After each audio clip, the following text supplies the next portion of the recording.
I was a little nervous because I didn't know how me delivering messages to people, how it was going to be received, you know, being in a different culture.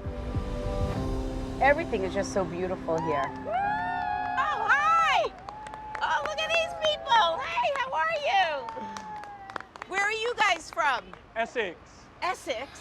You want to come on? Yes. Come on! We met people from Essex. All of these people just start clapping. So what do? We invite them on. Hi, how are you? It's so nice to meet you. Come on in. I saw you on Saturday. Oh, It was you a great did? show. You came to my show Saturday? Yeah, me and Mum came, yeah. Oh my God, how exciting. Thank you so much for coming. Wouldn't freak you out, Ellis, if I did a little channeling on the bus. Oh, not okay. at all.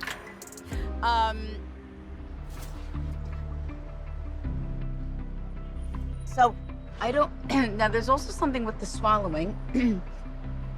Could someone not communicate in the end?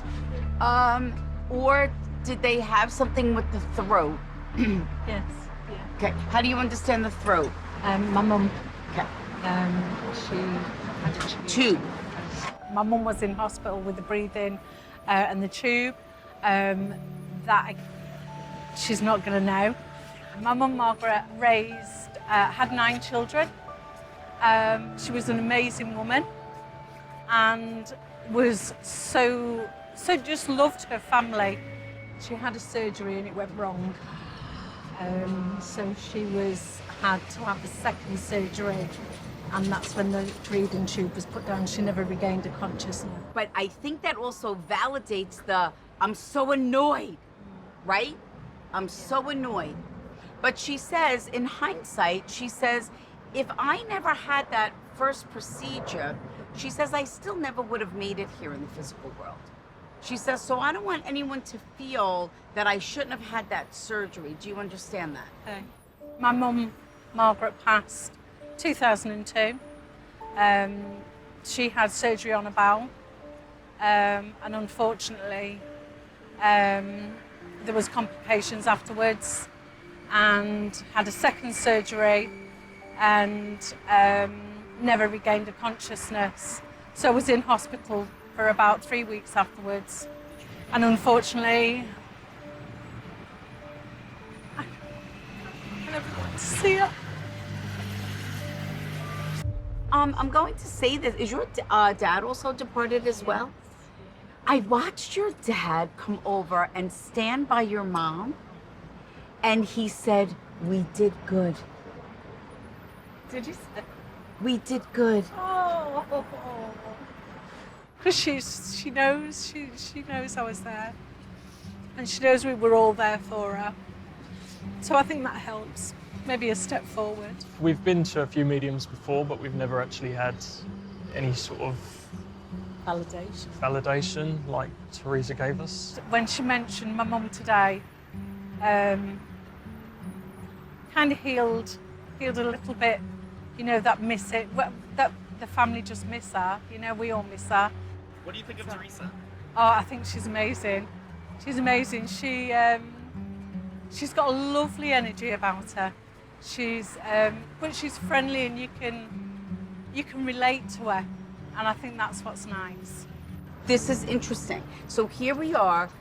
I was told that you, by your grandmother, that you have this ability to sense and feel things, correct? But she tells me that you can do what I do. Do you sense and feel things that other people don't? Sometimes, yeah. Okay, so trust that. So do you pick up other people's emotions, or do you take on other people's pain? Yeah, Okay. very much so. Yeah. So this is what we're gonna do. We're gonna imagine, like, if you walk into a room and you're perfectly fine, and then all of a sudden you have a headache, and you're like, why do I have this headache? And then someone's like, my head is pounding. You're empathic, so you're picking up other people's energies. So what we do is, the second we feel something that we know is not our pain, you are to say, be gone, you are not of me. What you're doing is that you're acknowledging the energy around you, but you don't want it to enter your physical body, okay?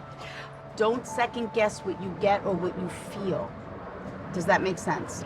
Theresa turned to me and asked if I had similar gifts to herself, which I do a little bit.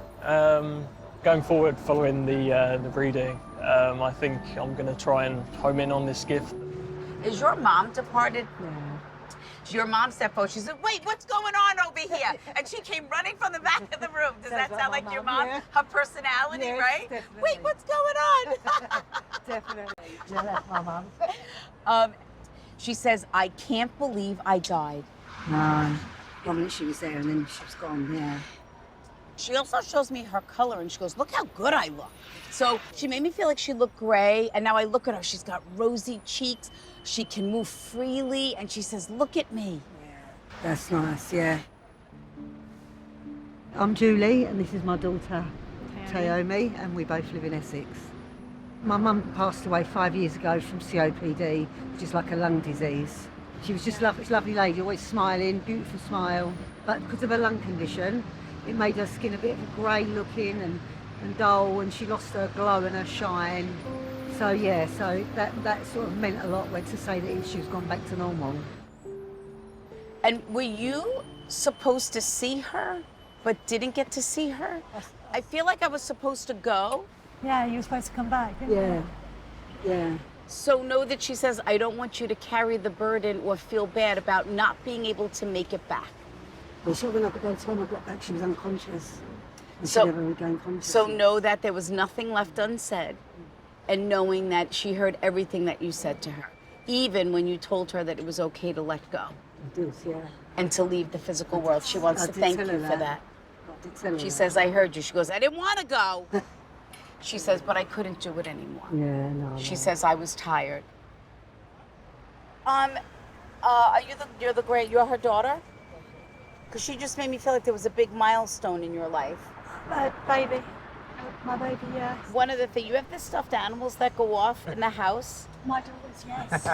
Yes. Know that that is her way of setting, her energy is setting her, because no one's touching it, no one's playing with it. The toy might not even be on, right? So I said this to you, didn't I? And my daughter talks to somebody. Young children are very sensitive to the souls of the departed. So know that that's real. And, was there a piece of jewelry that you wanted of hers that you didn't get? No, this is the thing.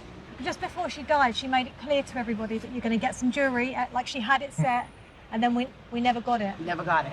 It disappeared. It's a mystery. So know that she says, "I don't want you feeling that I'm turning in my grave because of that." You know that old saying that they used to say? Who said it about her? It is Yes. the farthest thing from the truth. Yeah. We are the ones that suffer, not them. So know that she says, what's the term you use here? Rubbish. Let them have it. Do you understand that? Yeah. She says, you hold the memories. Nobody can take that from you. That's right. That's quite a surreal experience. That's what we say, Nanny, my mum would turn in her grave if she knew. You guys might not have seen so much of London, but you got a glimpse of the other side. I can't even believe that people know who I am in the UK. So to be able to deliver messages of faith, hope, and healing from their departed loved ones is amazing. Well, shall we continue our tour? Let's go. We can take more riders, right, Alice? The more the merrier, right? Isn't that what they say? The more the merrier.